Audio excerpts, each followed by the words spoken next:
Dr. Sarah Mitchell's hands trembled as she prepared the syringe, the pale pink liquid catching the harsh fluorescent light of the veterinary clinic. Across the steel examination table, 12-year-old Max, a golden retriever with clouded eyes and labored breathing, pressed his graying muzzle against his owner's chest one final time.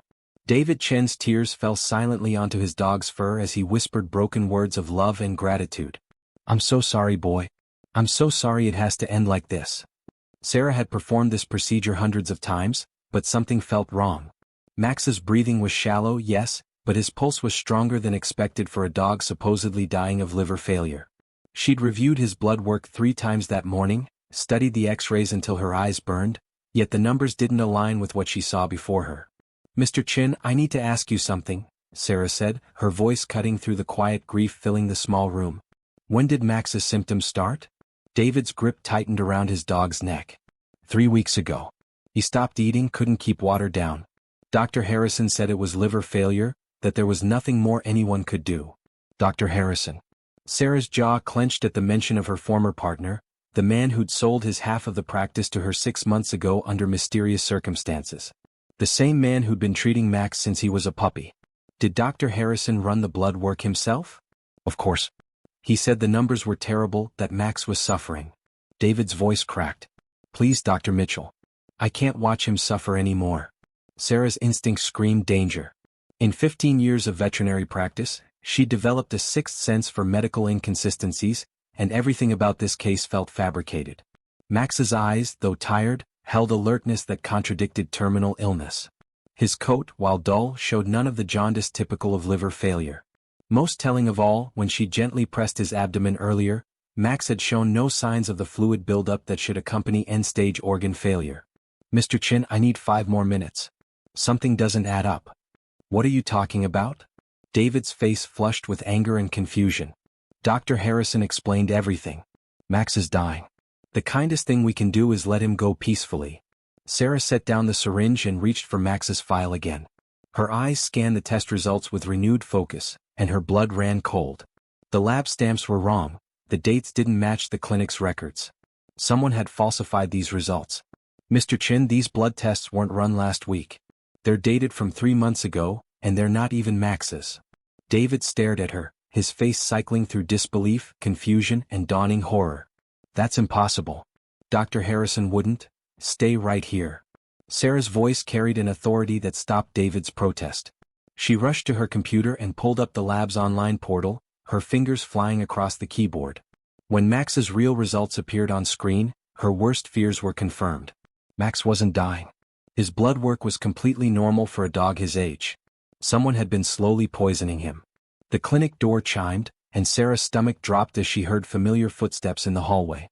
Dr. Richard Harrison walked into the examination room with the confident smile that had once made her trust him completely.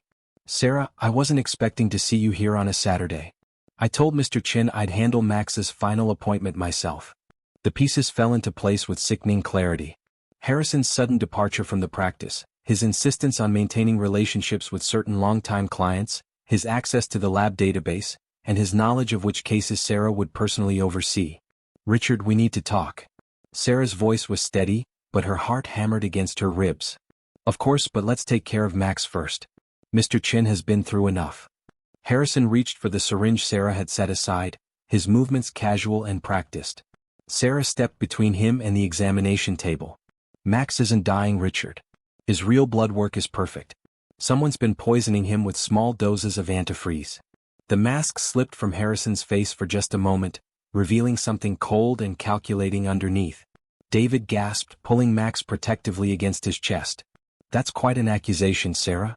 I think the stress of running the practice alone is getting to you. The lab records don't lie. You've been falsifying test results, probably billing insurance companies for expensive treatments that were never necessary. How many other dogs, Richard? How many other families have you convinced to put down healthy animals?" Harrison's smile turned predatory. "You always were too smart for your own good, Sarah. Just like your predecessor, Dr. Amanda Ross." Sarah's blood turned to ice. Dr. Ross, the clinic's original owner, had died in a car accident 2 years ago, the same week she'd planned to report suspicious billing practices to the state veterinary board. "David, take Max and get out of here. Call the police." But Harrison was already moving, reaching into his jacket for something Sarah couldn't see. Max, sensing the danger, growled low in his throat, the strongest sound he'd made in weeks. The game had changed. This wasn't about saving one dog anymore. This was about survival. David Chin clutched Max against his chest as the golden retriever's growl filled the examination room with unexpected menace. Despite weeks of supposed illness, Max's protective instincts blazed to life, his body tensing as Dr. Harrison's hand remained hidden inside his jacket. "Nobody's leaving this room until we settle this misunderstanding," Harrison said, his voice carrying a tone Sarah had never heard before, cold, authoritative, dangerous. Sarah's mind raced through her options. The examination room had one door and Harrison blocked it. Her phone sat on the counter across the room, too far to reach. The nearest weapon was a scalpel in the drawer beside her, but Harrison would see her move for it. "Richard, whatever you think you're accomplishing here, it's over. I've already documented everything. The falsified records, the billing fraud, the what? The convenient accidents that befall veterinarians who ask too many questions." Harrison's smile was razor-thin. Amanda Ross thought she was clever too. Right up until her brakes failed on Highway 101. David's face went ashen. "You killed Dr. Ross?" "I prefer to think of it as protecting my investment. Do you have any idea how lucrative this little operation has been? Healthy animals don't generate revenue, Mr. Chin. But sick ones? Terminal diagnoses? Insurance claims for expensive treatments that never happened? That's a gold mine." Sarah felt sick as the scope of Harrison's scheme became clear. "The other animals you convinced people to euthanize, they were all healthy, weren't they?" "Most of them. Though I must admit, your little Max here presented a unique opportunity. When his regular checkups showed he was getting on in years, I decided to help nature along. A little ethylene glycol in his water bowl, symptoms that mimicked organ failure, and a grieving owner ready to do the right thing. Perfect." Max's growling intensified, his clouded eyes fixed on Harrison with unmistakable hatred. The slow poisoning had weakened him, but adrenaline was burning through the toxins in his system. "The only problem," Harrison continued, "was that David insisted on a second opinion." "Your second opinion, Sarah? I should have known you'd be thorough enough to catch the discrepancies." David's voice shook with rage. "You were killing my dog. Slowly. Making him suffer while I built a case for a necessary euthanasia. Clean, legal, no questions asked. Until Dr. Mitchell decided to play detective." Sarah inched toward the counter, hoping to reach the emergency button that would alert the police. But Harrison caught the movement, his hand emerging from his jacket with a syringe filled with clear liquid. "That's a lethal dose of potassium chloride, Sarah. Enough to stop a heart in seconds. Now, we're going to finish what we started with Max, and then we're going to discuss your future with this clinic." "People know I'm here," Sarah lied. "If something happens to me, then it will be a tragic accident. A veterinarian overcome with grief after accidentally administering a fatal dose while trying to save a beloved patient. These things happen more often than you'd think." Max suddenly erupted from David's arms, 12 years of loyalty overriding his weakened state. The golden retriever launched himself at Harrison, his teeth finding the man's wrist before the syringe could reach its target. Harrison screamed as the needle went flying, the potassium chloride spreading across the floor in a deadly puddle. "Get him off me." Sarah didn't hesitate. She grabbed the scalpel from the drawer and pressed it against Harrison's throat as Max continued to hold his wrist in a vice-like grip. "Max, enough." David's command was soft but firm. The dog released Harrison's wrist but remained poised to attack, his breathing heavy but determined. "David, call 911. Tell them we need police and an ambulance." Sarah kept the blade steady against Harrison's neck. "And tell them we have evidence of insurance fraud, animal abuse, and murder." Harrison laughed, blood dripping from his wounded wrist. "You think this ends with me? I'm just one small piece of a much larger operation. There are veterinary clinics from here to New York running the same scheme. Healthy animals dying for profit, insurance companies bleeding money, and grieving families none the wiser. We'll see about that." Sarah pressed the scalpel a fraction deeper. "You're going to give us every name, every clinic, every detail of this operation." "And why would I do that?" Max growled again, his eyes never leaving Harrison's face. Despite the poisoning, despite weeks of suffering, the dog's protective instincts burned brighter than ever. "Because if you don't, I'm going to let Max finish what he started. And I don't think his bite is going to be quite as gentle the second time." The sound of sirens began to wail in the distance, growing closer by the second. But Sarah knew their real problems were just beginning. If Harrison was telling the truth about a larger operation, Then Max had stumbled onto something far more dangerous than one corrupt veterinarian. Something worth killing for. Something worth dying for. And Sarah had just made herself the next target. The police station's fluorescent lights cast harsh shadows across Detective Maria Santos's weathered face as she reviewed Sarah's statement for the third time. Through the one-way glass, Harrison sat handcuffed to a metal table, his wounded wrist bandaged but his expression defiant. "Dr. Mitchell, you're certain about the scope of this operation?" "Based on what Harrison told us before you arrived, yes. He mentioned clinics from here to New York. This isn't some isolated case of fraud, it's organized." Detective Santos had seen her share of financial crimes, but the calculated cruelty of Harrison's scheme turned her stomach. "How many animals are we talking about?" "I've been going through the clinic's records for the past 4 hours. In the 18 months since Dr. Ross died, Harrison processed 47 euthanasia requests. If even half of those were healthy animals." The detective's pen stopped moving. "Jesus." David Chin sat in the corner of the interview room, Max lying at his feet. The dog's condition had improved dramatically since Sarah had started him on activated charcoal and 4 fluids to flush the remaining antifreeze from his system. His eyes were clearer, his breathing steady, but he refused to let David out of his sight. "Detective Santos," David said, his voice hoarse from hours of giving statements, "what happens now? I mean, if there really is some kind of network." Santos exchanged a look with Sarah. "That's what we're trying to figure out. Harrison's lawyer showed up an hour ago and advised him to stop talking. But we've got enough to hold him on attempted murder, animal cruelty, and insurance fraud." A knock on the door interrupted the conversation. Officer Bradley entered, his expression grim. "Detective, we've got a problem." Harrison made his phone call. "So? He's entitled to." "He didn't call his lawyer. He called someone else." The call was monitored, but it was brief. "He just said 2 words, code black." Sarah felt ice form in her stomach. "What does that mean?" Santos was already reaching for her radio. "It means we need to move you somewhere safe. If Harrison's part of a larger operation and they consider you a threat." Her radio crackled to life before she could finish the thought.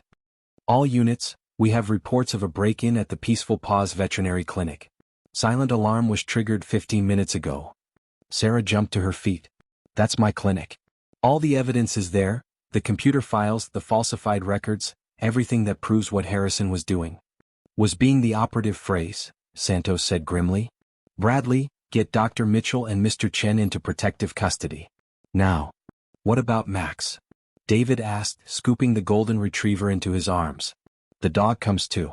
If Harrison's associates are willing to break into a veterinary clinic, they won't hesitate to hurt a witness, even a 4-legged one." As they prepared to leave the police station, Sarah's phone buzzed with an incoming text from an unknown number. Her blood turned cold as she read the message. "Dr. Mitchell, you have something that belongs to us. Harrison's files, his client list, his communication records. Return everything and this ends quietly. Continue interfering and you'll join Dr. Ross on Highway 101. Santos read over Sarah's shoulder. "They work fast. Detective, there's something else." Sarah pulled up her clinic's security app on her phone. The live feed showed 3 figures in dark clothing systematically destroying her office, smashing computers and overturning file cabinets. "They're not just looking for evidence. They're making sure nobody else can follow the trail." One of the figures looked directly at the security camera and held up a photograph. Sarah's breath caught in her throat as she recognized her own driver's license photo. "They know where I live," she whispered. Santos was already coordinating with dispatch. "We need units at Dr. Mitchell's home address, and I want every veterinary clinic in the city under surveillance. If this is as big as Harrison claimed, they might be cleaning house everywhere." David hugged Max closer, the dog's warmth a small comfort against the growing dread. "How did we get mixed up in all this? I just wanted to help my dog." "You saved Max's life by insisting on a second opinion," Sarah said. "And Max saved ours by attacking Harrison. But this isn't over. Whoever's running this operation they've killed before and they'll kill again to protect it."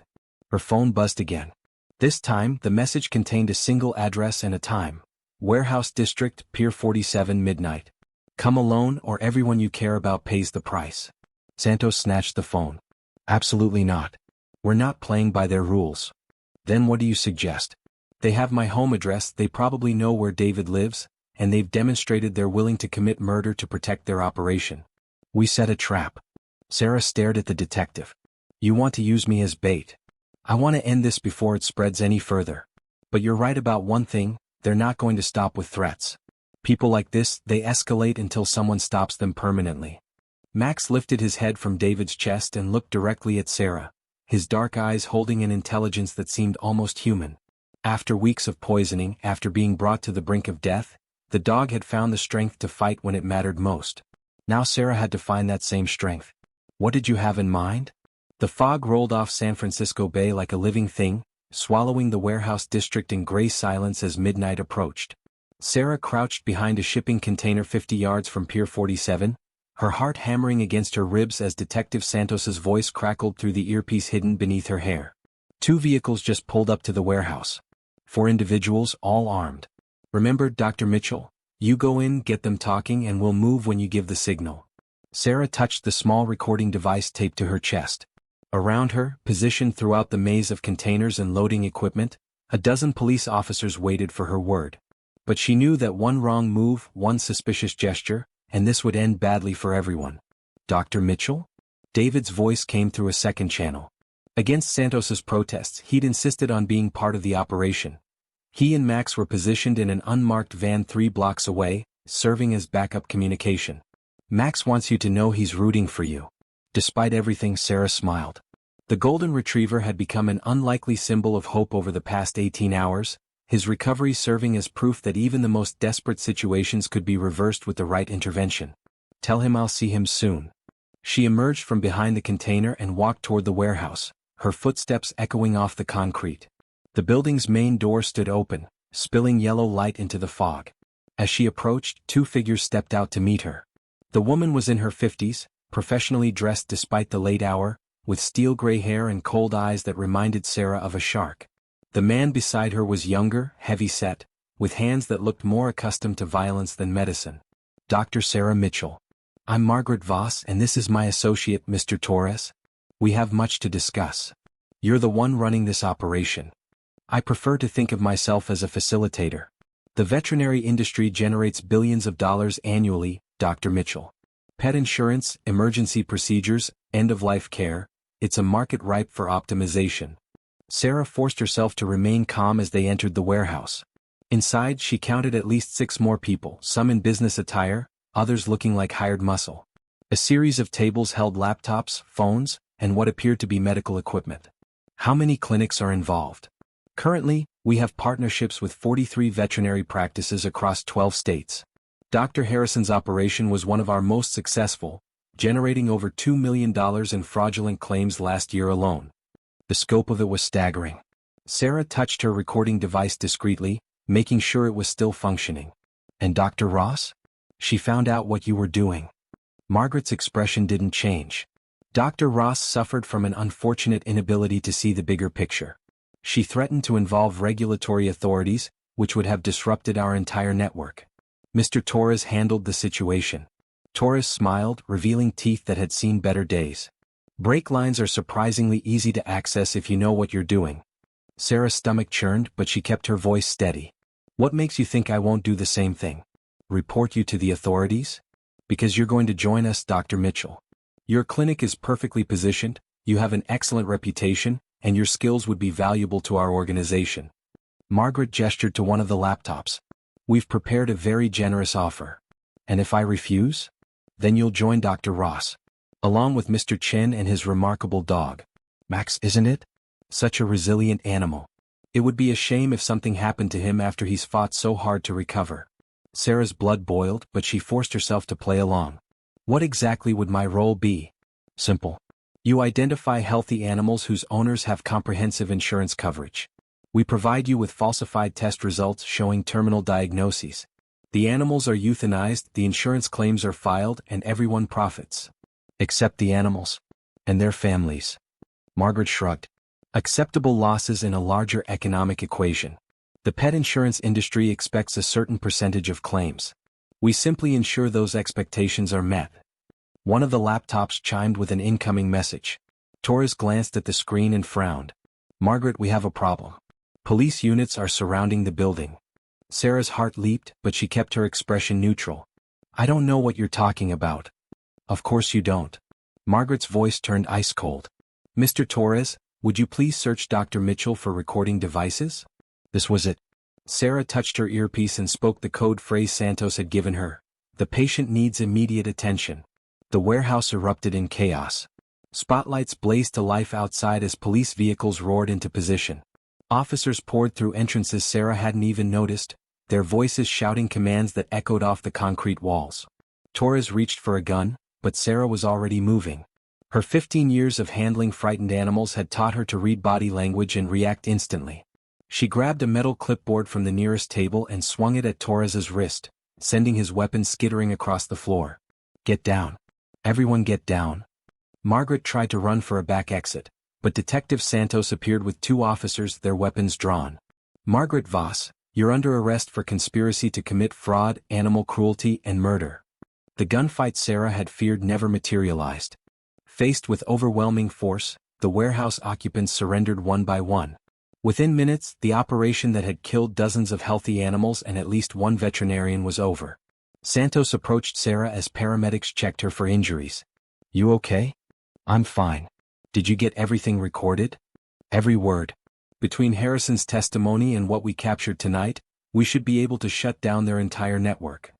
Sarah's phone buzzed with a text from David. Max says you're the best veterinarian in the world. And I agree.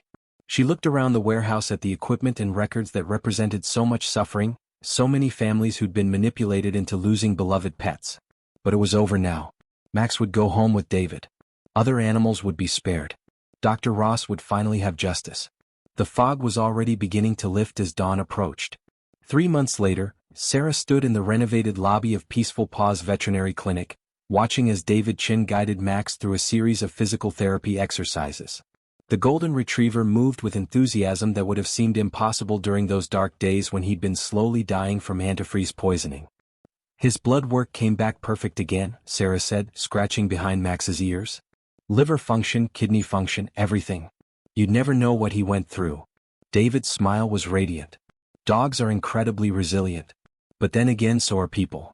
The past 3 months had been a whirlwind of legal proceedings, media attention, and rebuilding. Margaret Voss's network had been larger than anyone imagined. 43 veterinary clinics across 12 states, with estimated fraudulent claims totaling over $50 million. The FBI had classified it as one of the largest insurance fraud operations in the history of the pet care industry. Dr. Richard Harrison had agreed to testify against the organization in exchange for a reduced sentence. His cooperation had led to the arrest of 67 individuals, including veterinarians, clinic staff, and insurance adjusters who'd been complicit in the scheme. Dr. Mitchell? Sarah turned to see Detective Santos approaching, a folder in her hand. I wanted to give you the final update before the sentencing hearing next week. Good news or bad news? Mostly good. Margaret Voss pled guilty to avoid the death penalty. She'll spend the rest of her life in prison. Torres got 45 years for Dr. Ross's murder. The other conspirators received sentences ranging from 5 to 20 years, depending on their level of involvement. Sarah felt a weight lift from her shoulders. And the animals? That's the best part. We were able to identify over 300 cases where healthy animals were euthanized as part of the fraud. We can't bring them back, but we've established a foundation in Dr. Ross's name to fund low-cost veterinary care for families who can't afford it. The insurance companies are contributing over $20 million to the fund as part of the settlement. Max wandered over and placed his head on Sarah's knee, his dark eyes warm with contentment. She thought about all the dogs, cats, and other animals who hadn't been as fortunate as Max, who hadn't had owners persistent enough to seek second opinions, or veterinarians suspicious enough to question falsified test results. There's something else, Santos continued. The State Veterinary Board wants to implement new oversight procedures based on what we learned from this case. Mandatory second opinions for terminal diagnoses, independent verification of all lab results, that sort of thing. They're calling it the Max Protocol. David laughed, causing Max's tail to wag furiously. You hear that, boy? They're naming it after you. The clinic door chimed as Sarah's first appointment of the day arrived, Mrs. Rodriguez with her elderly cat, Whiskers. Unlike 3 months ago, Sarah felt no dread at the sight of a senior pet needing medical attention. The systems were in place now. The safeguards existed. What had happened to Max, to Dr. Ross, to all those other innocent animals, would never happen again on her watch. As she prepared to examine Whiskers, Sarah reflected on how dramatically her life had changed since that Saturday morning when Max had first walked into her clinic. She'd thought she was simply providing a second opinion on a dying dog. Instead, she'd uncovered a conspiracy that had claimed dozens of animal lives and at least one human life. But more than that, she'd learned something profound about the bonds between humans and animals, about the lengths people would go to protect those they loved, and about the courage that could emerge from the most desperate situations. Max had taught her that even when the odds seemed impossible, even when the system was rigged against you, even when powerful people were determined to silence you, it was possible to fight back and win. The golden retriever settled beside David's chair, his breathing easy and his eyes bright with intelligence. He'd been through hell and survived, not just because of medical intervention, but because he'd been surrounded by people who refused to give up on him.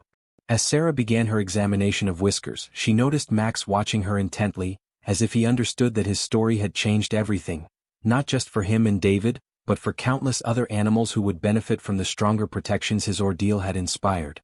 The dog who had almost died because of human greed had ultimately saved more lives than anyone could count. His legacy would outlive him, protecting future generations of beloved pets from the kind of betrayal he'd endured. Sarah smiled as she worked, knowing that Dr. Amanda Ross would have approved. The clinic she'd built, the principles she'd died defending, lived on stronger than ever. Max yawned contentedly and closed his eyes, finally able to rest without fear. His work was done. The healing could begin.